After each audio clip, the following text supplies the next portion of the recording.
welcome everyone. I hope that you had a great lunch. And I'm Marco. And I'm István. And we are both from Tier, as you can see, a micromobility company. And today we want to share all the steps that we had to make in order to adopt Jetpack Compose in a safe way. And there's already a Compose out in the wild, in your pocket, if you're using the application. And little spoiler alert, is not just you add the dependency and start writing composable, because especially in big team and big projects.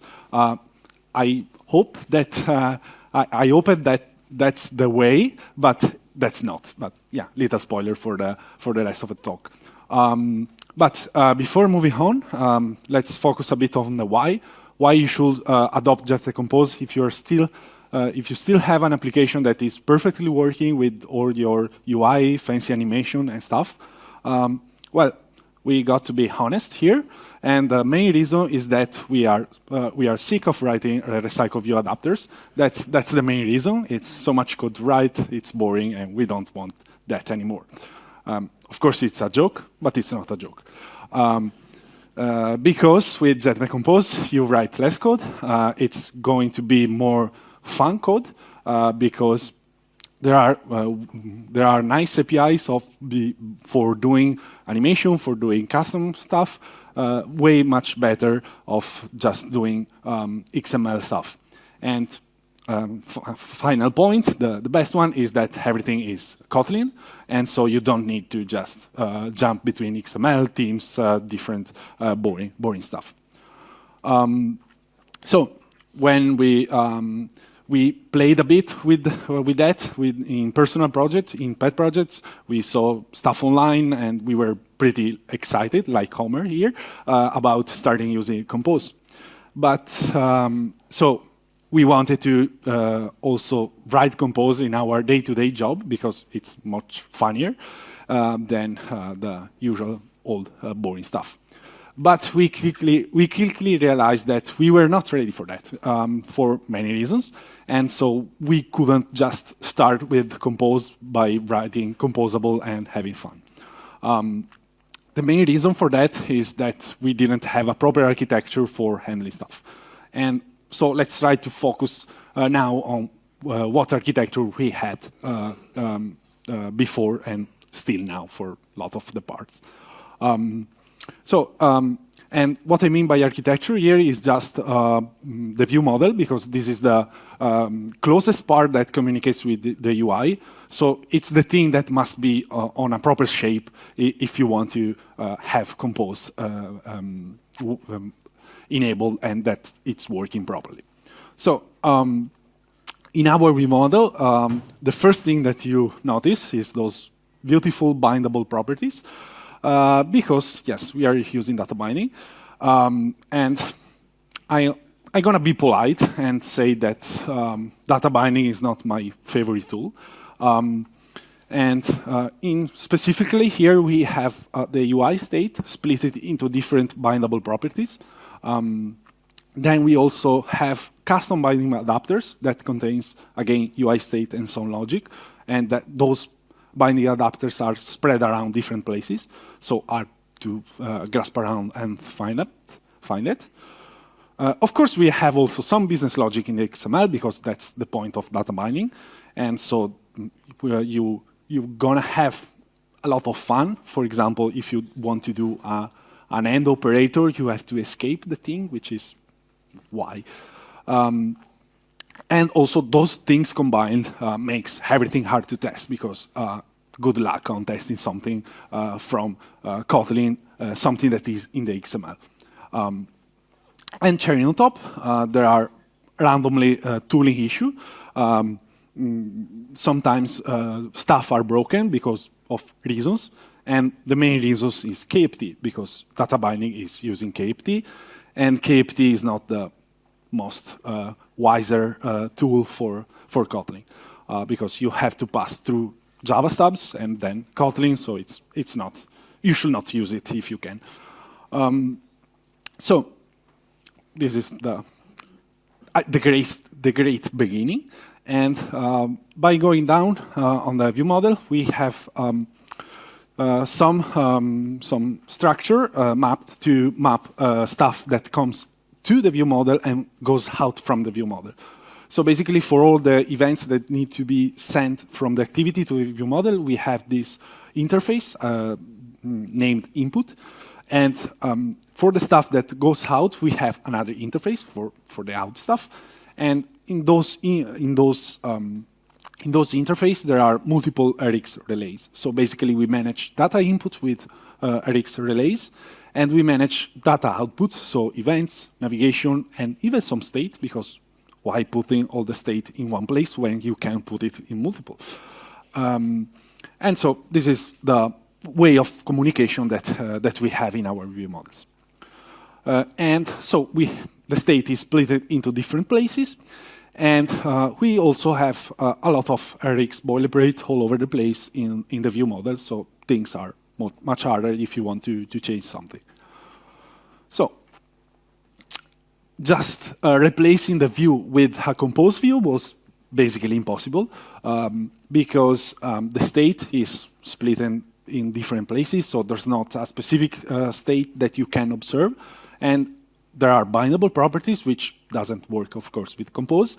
And so just doing a dirty and quick switch was not practicable. So we had to sit down and think about what to fix, and basically fixing the spaghetti and create a new architecture. And I give you, now it's time for István to explain how we fix those things. Thank you, Marco. So, as you can see, we had all those relays going in and out from the view model and some binding properties and stuff. Yeah, the state was all over the place in all of our view models. So basically every view model looked like that, what you just seen, just on a larger scale. We had to do something about that before adopting Compose. So let's see what path we took. First of all, the main thing that we followed was to start with a clean slate. Start with new view models, start with new base classes, because just reworking the old ones wouldn't worth the effort on the long run. Also, while we were doing this rebuilding, starting with a clean state, we wanted the adoption to these new view models and new features and even existing ones as smooth as possible for other developers in our teams. So yeah, that was a main point. And because of that, we considered using all the documentation from the Google team, the Google's Android team, which is the modern Android development documentation altogether. And as an added bonus, with this, if we use something like that, we have free documentation from Google, so that's a nice thing. Yeah, so let's dive into some code. We've seen this view model in Marco's part before, so let's iterate on this. First of all, we had these bindable properties and had the output, that relay that's, in this example, a state, but imagine a lot more relays that are relaying information all over the place. So this is pretty much already split state from the view's point of view, because the bindable properties are binded to XML, and that is bounded to the inflation logic and so on and so forth. And the output is actually communicating with a fragment or an activity, so basically the view in another manner. So even this small thing, that can cause some discrepancies between the actual scene state and what we're setting in code. And also, we had relays that are exposed for one-shot events, for example, like displaying a snack bar or a dialogue or whatnot. And these are different relays as well. So this is a split of the UI state as well. Okay, so basically we had this, and yeah, we of course read the stakeholders and UI state guides from Google, and we decided to apply some ideas from there. So magically, we came up with this kind of a view model that is actually holding a state, which is just a generic type parameter. So a state can be anything. Yeah, this was a nice first step. And also, we could set an initial state with this as well. So what the state is in these base view model classes is just a stream of states that are going out from the view model. And of course, we hid it because that's what we do now with these kind of abstract states. We just hide it and make it an observable, a flow or whatnot. But we don't like underscores, so we made this a function. Okay, and also how we represent UI state. This implies that we have a type that represents the UI state, and that type is just a wrapper around one thing that we want to, over one place where we want to represent all of the state that the UI can take on. So, for example, we have this article details UI state, which is a sealed class hierarchy's entry point. And then we have a loading object that can represent the loading state of the view. And then there's the content with title, price, and also the events included. So, because if you read the articles from Google and the guidelines, we can actually do that. It's kind of a thing now that we do one-shot events in the state as well. Okay. Also, we could go with a flat hierarchy, of course. The type that we plug into our view models can just be a data class, which has separate fields for everything, or it can be a compound data class as well with other data classes included. So from this point, we could do anything, but the state remains in one representation in one place in our application for each screen. Okay, so yeah, now we dealt with UI state and UI events. Let's deal with user events. So what's with user events? According to the documentation and pretty much common sense, there must be some things that are coming from the UI. Previously, we were talking about things that going out from the view model, like the state, like the one-shot events. But we have the things from the other way, from the view to the view model. So yeah, according to the Google Docs, these events are called user events. And these are things that are produced on the UI that somewhat need to change the state of the screen, like a button click, like a swipe or whatnot. So anything that basically the user can do, including navigation. Okay, so that's another thing to represent in our view models. So we added another type parameter. This can be as well anything as before. And there's another stream for these, which is, again, a subject, because we were dealing with Rx. But yeah, I forgot to mention that these are just abstractions. So the implementations of these view models know nothing about this being a subject, this being an observable. So as a client, as a developer, when you're dealing with these base classes and building upon them, you basically don't know about these being subjects. So whether this is Rx, flow, or even bus, whatever, the implementer doesn't have any knowledge of this. They only receive the events and they only post the events. So back on track, we have these events as an internal thing. So the view model, base view model inside has this event stream, and the implementers have to override this onViewEvent method, which receives the event that's pushed or triggered into the base view, into the view model implementation. And also, we must have a way to trigger these events. So on the public interface of our view models, there is this trigger view event, which the client can pass in an event that has the same type that we defined in the implementation of this view model as a view event. And that just triggers the event stream. Also, this abstracts away, again, the implementation of the event stream. We don't care about that as an implementer of the view models. Okay, we also had things like that, the inputs. So when we had these user events coming in our current implementation or previous implementation, we had this input interface that's implemented inside the view models, and there were one or multiple relays that were responsible for adding events into the view model. And also there were some XML stuff with data because of data binding, which is pretty much another action that can happen on the view model, but that action is represented by a function.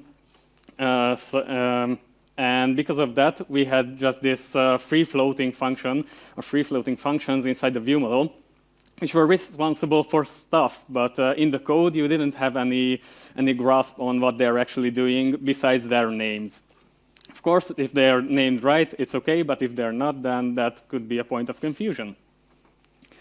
So how we tackled that is, again, we found a representation for our view events, which are user events. It could be a sealed hierarchy, or again, just one simple object, depending on what the view actually needs. In this example, that publish relay that we had for the article ID becomes a data class which holds an article ID, which we get from wherever we want, like from the network, from a previous screen, or whatnot. And the button click actually can be represented as one object as well, which can be triggered on the view model. So how this works in tests, this made testing really easy. So we usually unit test our view models pretty extensively. And it was quite cumbersome with all of those relays firing all around. We could mock these hardly and tackle testing them and looking into the streams pretty difficult. It made it pretty difficult. But with this current setup, what we had is the state is exposed from the new view model, so we can put a test observer on that. And also we can call a view model's trigger view event with a specific type of object, which can be a sealed hierarchy as well. So this enabled us to test view models like we fire an event and observe the state and observe what state changes are emitted from the state stream. So yeah, that was pretty neat. Of course, I talked about these in the previous 2 minutes. So let's go forward. Okay. Let's go to the view side of the things, because we were just talking about view models, but of course there's a view side of things which is a bit more interesting. As we wanted this to be adopted by our developers, we came up with some base view classes which enabled easier adoption. One of these is the base compose activity, which developers can use to have this framework for already creating compose easily, creating compose views easily. Also, I have to mention that we stuck with activities, fragments, and also Jetpack navigation, unfortunately, because we didn't want to change too much. We didn't want to change our paradigms too much, because adoption, even in like a 20-person team, is not that trivial. So we didn't want to take too big of a step, but we had to move forward, of course. Okay, so in this example, we have the base compose activity with the view event and state. So this base class is also generic, and it's tied together with the view model implementation it needs. Okay. Also, in onCreate, we set the content for the user of this base class, so the implementations don't have to do that. So developers implementing these base classes have this set up already. We subscribe to the state. With this, we abstract away the subscription to the state, of course. So the implementers don't need to know how that state is. It can be a flow, it can be a Rx stream, and so on and so forth. And also there is this content variable, which is abstract, so the implementer needs to override it. And that's a composable function of the state. So in the implementation, if that content is overridden, then it just has to be a composable function, and the implementer only needs to focus on the UI part of the implementation.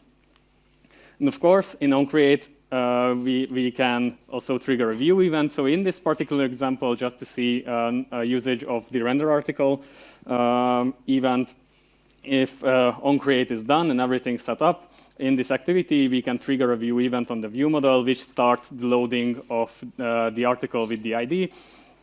And then a new event is emitted, which will be received by the content composable, which then can render the content in Compose. Okay, after this really interesting stuff, let's continue with the bit more boring part. No, it's not boring. Build system is fun if you understand it. it's fun. Okay, jokes apart, since we were experimenting with stuff, we wanted to enable Compose only on specific modules because we don't want to leak Compose for every module and every developer because we were still in experimental mode. But since we are all lazy, we want to do it with just one-liner because, yeah, laziness. And, yeah, just not to have to configure stuff in different modules, but just call a single line. And in order to do that, we decided to enhance the configuration that we have right now in the build source folder. Not for long, but we still have it. And we basically added a single branch to be able to configure Compose. And this branch basically set the compiler version of Compose. It enabled Compose, and it also had some common dependency that Compose needs without having to add them in every module. And as you can see here, the implementation is setting a bundle. And a bundle is a nice feature of the Cradle version catalog that is a new way of declaring dependency starting from Cradle 7.4, I guess, something like that. On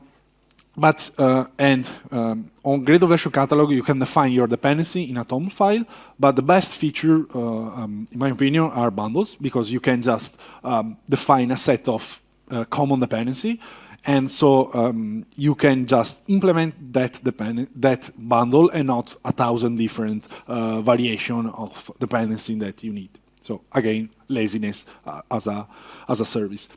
At the end of the day, we just want to define this line in the module where we want to compose, and everything will be enabled with the dependency that we want and everything else. As I said before, we are using that build source configuration for historical reasons, but we want to go away from that and just go to convention plugins because are much better than using the build source thing. And yeah, we're gonna have in the future, we are planning to have a specific plugin for Compose or a set of, or a fancy DSL to enable feature, but yeah, this will come.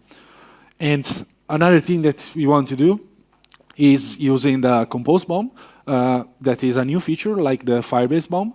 So you can just define a single monthly version of Compose, and all the dependency that you have to use is they will pick up the correct version number without you having to worry which configuration, which version works with that Kotlin version, with that Compose version. So the kind of matrix that you have to do is will go away, and you just have to bump a single version. And that was, I tried to keep it fast because it's boring, build system. So now let's go to design system, which should be funnier, I guess. Not for me, but hopefully it will be. So yeah, we can't just pass along with Compose without updating our design system or even having a design system for that matter. So yeah, we had a design system, and yeah, fun fact, Tier is a German company, so the name actually doesn't mean tier in English, it means an animal. So we tend to name things from animals, and yeah, our design system is Octopus, and this is its debut in the public. So Octopus is 100% views, at least it was before we started working with Compose. And it was optimized for data binding because the whole project was with data binding, but we tried to keep our binding adapters as minimal as possible. But we just couldn't escape having some. With Octopus, we already established some good component APIs, some good docs on both Android and iOS, actually, because we were working from a common source of truth, which was in a Figma file.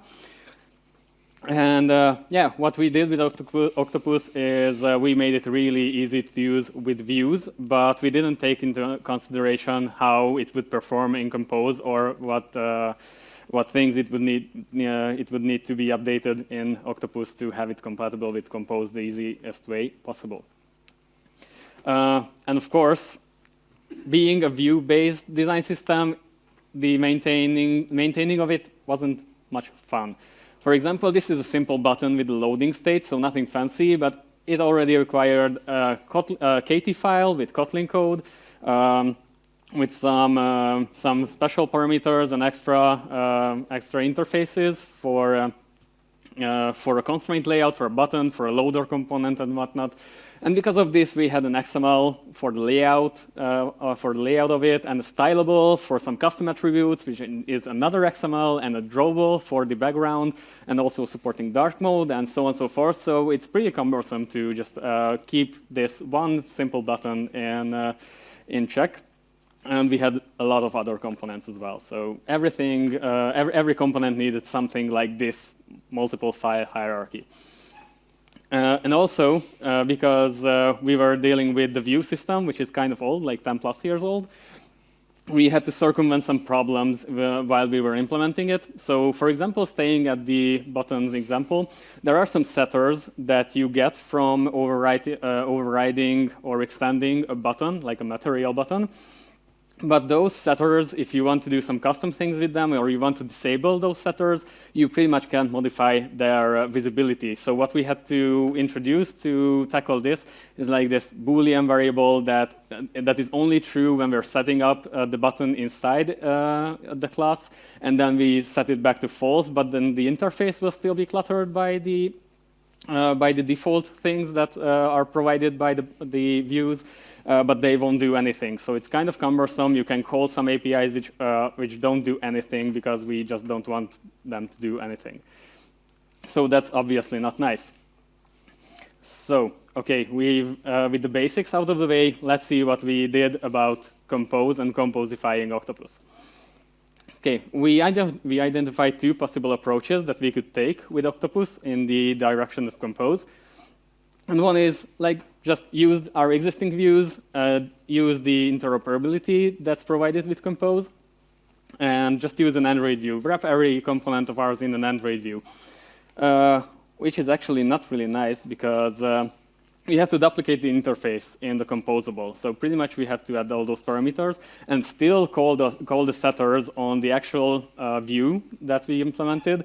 And at that point, whoever is maintaining Octopus, they still have the chance to call those APIs which are actually not doing anything. So there's nothing preventing maintainers or developers from just doing anything in that apply block. And also, there's a cumbersome thing with Android View as well, that there is this update function that you have to write for every recomposition of this wrapped view. So you also have to deal with that.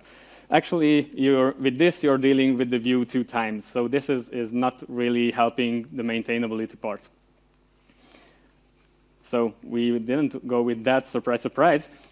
What we did go with is to re-implement the components in Compose, which might not seem a good idea on the short run, but when you're thinking that we were all just learning Compose.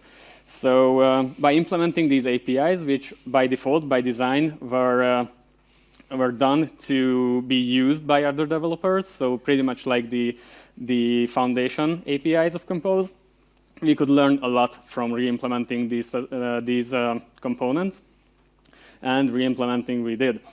Because as you can see, the whole API is just pretty much enabling what we want, and we are not doing this denying things to work.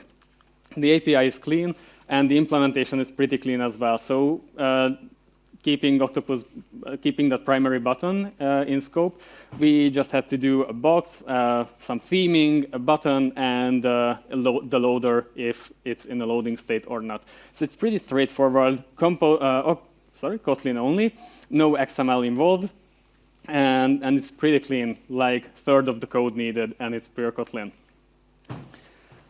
So what are the benefits of going pure Compose with a design system? Obviously, it's easier to maintain. Less code, declarative approach. It's pretty straightforward to have this as a benefit. Also, we didn't have any attachment to the legacy views. We didn't have to deal with interoperability. We didn't have to deal with interfaces being cumbersome and not really controllable. And also, with this approach, whichever of our teams wanted to migrate to Compose, they already have these components ready in Compose without the need to think about how a view will actually on the bottom of the call chain behave with Compose. Okay, of course, for every benefit, there are downsides. Now we have two implementations of the same design system, which is not optimal at all. But it's kind of manageable because even though we have to keep feature parity with the Vue and the Compose implementation, the Vue implementation still takes more time than the Compose implementation if we need to change something up.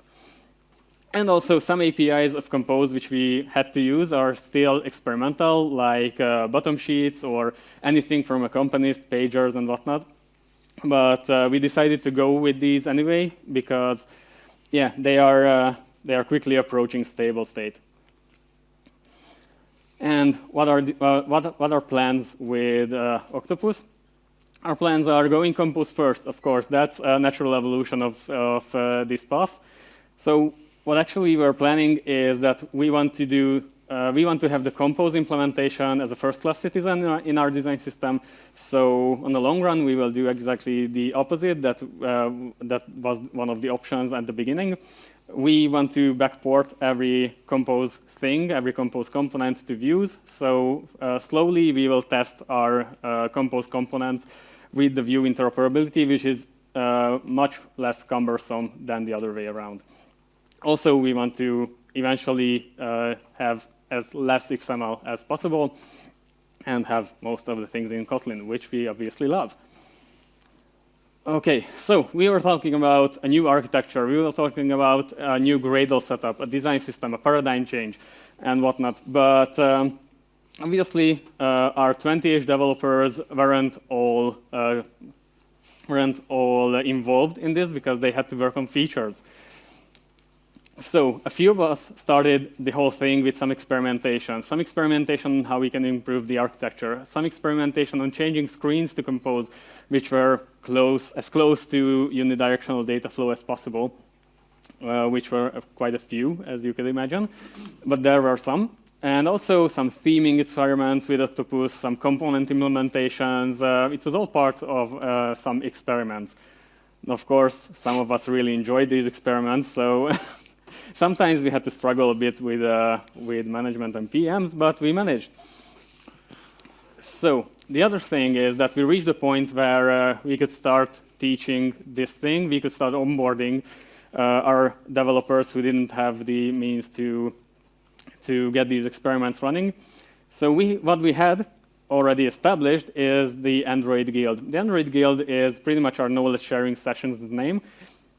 So we have bi-weekly 1-hour meetings where we can share our knowledge with each other, give talks like this, or previous talks of ours, or new talks, or pretty much workshops, or whatever. So obviously, this built-in time to have these knowledge sharing sessions was a good opportunity for us to start the onboarding to Compose. So that's what we did. And by the time we decided on this, we had this awesome new recruit called Marco, who already had this talk, which you can find the link for in the slide. So it was a great point for starting to onboard developers to the declarative way of working. I'll give some time to take some photos if you want to look at that. Okay, the next thing we continued with is a few presentations called Composing on Octopus. This was our attempt on onboarding people on a theoretical level. So what we did here is we went through the documentation. We did some small projects to see how Compose works, what's the life cycle of Compose, how it interoperates with views, and so on and so forth. So just the basics, and still in theory. The change came when we decided that theory is not really enough. People are not really engaged with theory only. So obviously what we do to get familiar with new technologies is just to try it. That's the most straightforward way to get on board to things. So we facilitated some short 30 to 60-minute sessions with practical examples where we could start with some basic code and extend it to something that's working and something's actually a working Compose example. And to keep engagement at the peak, we decided to give this a proper logo, and yeah, we started to compose, and it became Shorts. So yeah, now we already have a logo with good reception. So now it's a thing, and this thing is still ongoing. We're still doing it, and people already have a good engagement with that. So yeah, this is a good thing to have. And also, all of the materials that we have are in our base project, in the big Android project of Tier, and yeah, people can just switch to these materials which are on a separate branch, and all of the sessions, of course, are recorded for us to revisit the sessions, or for the if you want to do onboarding, then we can just show those recordings to the new employees. So it was quite a journey, a lot of complicated stuff. So let's try to find a perfect recipe for adopting Compose. And with that, the perfect summary is the first law of software development, and it depends. Of course, it depends because every project is different, every situation is different, and with this paradigm switch, you can't just start writing composable, adding a dependency, and go with that, because this is a paradigm shift between from imperative way to declarative way. So since it's a switch, also the architecture needs a switch. And if you're not doing properly or not doing updated with the times, you need to kind of think about it and maybe change it. So you need to take some time to maybe revisit your architecture if you need. And so, yeah, just plan this time ahead. Also because if you are working your pet project or in a small project, you can just kind of do whatever you want because you are the only one doing that. But with a large team, you need to have every wheel working on seamlessly. Also, another thing that you can take into account is that having a design system could help, because that's the perfect starting point to start familiarizing with the Compose API. So you can just re-implement your existing things on the design system with the Compose API, and they get used to the logic, to the flow. Of course, this is not a mandatory thing, but it's a point that could really help you. And also, another important thing is that adopting Compose is not a race. You don't have to race, and you're not the coolest developer if you start adopting Compose immediately. But it's something that is beneficial to our life, to our day-to-day work. But take your time to switch mentality, to adopt your situation, and to have seamlessly as possible transition, of course, if you want, because nobody prevents you to just keep the old view system and stick with that. You're gonna miss some fun, but it's totally fine. And also because connected to that, going from 0 to hero takes a lot of time, and going from imperative to declarative takes a lot of time. And we are still in the process of achieving that. We are in a situation that we are happy with the choice that we made, because of course we are here speaking about that choice, so we should be satisfied about that, and we are. But there's still a lot of room to improvement, and we're gonna take a lot of time to be up to that. But we are in the process. And so with that, that was all for today. Those are some useful links that we used for build the presentation. We're gonna share the slides somewhere, so you don't have to rush it. And so thank you very much. If you have any kind of question, we are here if we have time. Otherwise, we can find us outside or on Mastodon, Twitter, whatever. We are active everywhere. So thank you very much. Thank you very much. Thank you.